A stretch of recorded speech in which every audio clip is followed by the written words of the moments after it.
नाग पंचमी की कहानी। एक नगर में एक सेठ जी रहते थे। उनके 7 बेटे और 7 बहुएं थी। इन सातों बहुओं में से 6 बहुओं के तो पीहर थे, लेकिन 7वीं बहू के पीहर नहीं था। जब वह गर्भवती हुई तो उसे घेवर खाने की इच्छा हो रही थी। उसके पीहर नहीं था तो उसने एक घेवर चुराकर पानी भरने गई, तब ले गई। वहां जाकर पेड़ के नीचे घेवर रख दिया और सोचा कि पानी भरकर आराम से घेवर खा लूंगी। जब तक पानी भरकर घेवर लेने गई तो वहां घेवर नहीं मिला। उस पेड़ के पास एक बाम्बी थी, उसमें एक नागिन रहती थी। वह नागिन भी उस समय गर्भवती थी।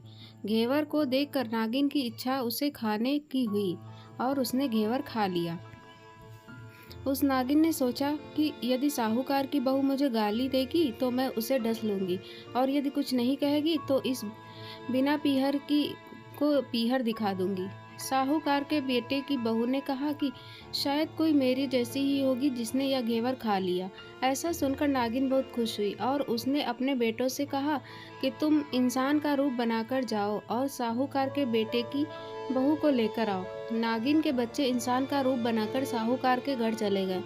वहां जाकर उन्होंने कहा कि हम हमारी बहन को लेने के लिए आए हैं। तब सास ने कहा कि पहले तो कभी नहीं आए, इतने दिन कहाँ थे? तब उन्होंने कहा कि जब हमारी बहन का जन्म हुआ तब हम नानी के घर थे, और शादी हुई तब हम परदेश कमाने के लिए गए हुए थे। उन लड़कों ने बहुत सारे कपड़े, गहने और मिठाइयाँ बहन के सास और जेठानियों के लिए ले गए थे। सास अत्यंत प्रसन्न थी और जेठानियाँ उसे देखकर जल कुड़ रही थी। सास ने बहू को उनके साथ में भेज दिया। बॉम्बी के पास जाकर उन्होंने कहा, बहन, हम नाग हैं। उस दिन जब तुमने पेड़ के नीचे घेवर रखा था तब तुम्हारा घेवर हमारी माँ ने ही खाया था। उन्होंने तुम्हें अपनी बेटी माना है, इस नाते से तुम हमारी बहन हुई। बहन, अब तुम हमारी पूंछ को पकड़ लो और डरना मत। उनके कहने पर वह पूंछ पकड़कर बाम्बी में चली गई। वहां पर उन्होंने उसे बहुत लाड प्यार और सुख से रखा। वहीं पर उसने एक लड़के को जन्म दिया। जब उसका लड़का थोड़ा बड़ा हुआ तब की बात है, पड़ोसन ने साहूकार के बेटे की बहू को सिखा दिया, अगर तू तेरी माँ की इतनी ही लाडली है तो तू तेरी माँ से कहना कि आज तो नागों को दूध में ही पिलाऊंगी। पड़ोसन का ताना उसे सहन नहीं हुआ। वह माँ से जिद करके नागों का दूध ठंडा करने लगी। अभी तक दूध ठंडा नहीं हुआ था, उससे पहले ही उसके बेटे ने घंटी बजा दी। घंटी की आवाज़ सुनकर छोटे बड़े सारे नाग दूध पीने के लिए दौड़ पड़े। जब उन्होंने दूध में मुंह लगाया तो बहुतों का मुंह जल गया। तब नाग क्रोधित होकर बोलने लगे कि हम बहन को काटेंगे। उसकी माँ ने उन्हें समझाते हुए कहा कि इसे मत काटो, यह तुम्हें आशीष देगी। तब साहूकार के बेटे की बहू ने कहा, जियो मारा नाग नागिनी, जियो मारा खड्डा अड्डा वीर, वीर उठावे देख चीड़ो चीर, चीर तो फट जाओ पड़ वीर जीता रहे। थोड़े दिन बीत जाने के बाद पड़ोसन ने फिर से ताना मारा कि यदि तेरी माँ तुझ पर विश्वास करती तो तुझे 7वें कोटे की चाबी देती। उसने माँ से जिद करके चाबी ले ली और जब ताला खोला तो अंदर झूले में बाबा नाग झूल रहे थे। उसने बाबा नाग से कहा, सत सिया राम बाबा। उन्होंने कहा कि तूने सत सिया राम कर लिया, वरना मैं तुझे डस लेता। तब उसने कहा कि आप तो मेरे पिता हो, मुझे कैसे डर सकते हो? और बोली, जियो नाग नागिनी, जियो वासुकी नाग, जीड़ मेरे लाड लड़ाया 9 करोड़ को हार। नाग देवता ने उसको 9 करोड़ का हार दे दिया। माँ ने अपने बेटों से कहा, बाई तो अब बड़े घरों में हाथ डालने लगी है, उसे घर पहुँचा दो। नागों ने साहूकार के बेटे की बहू को बहुत से गहने कपड़े दिए और ससुराल पहुँचा दिया।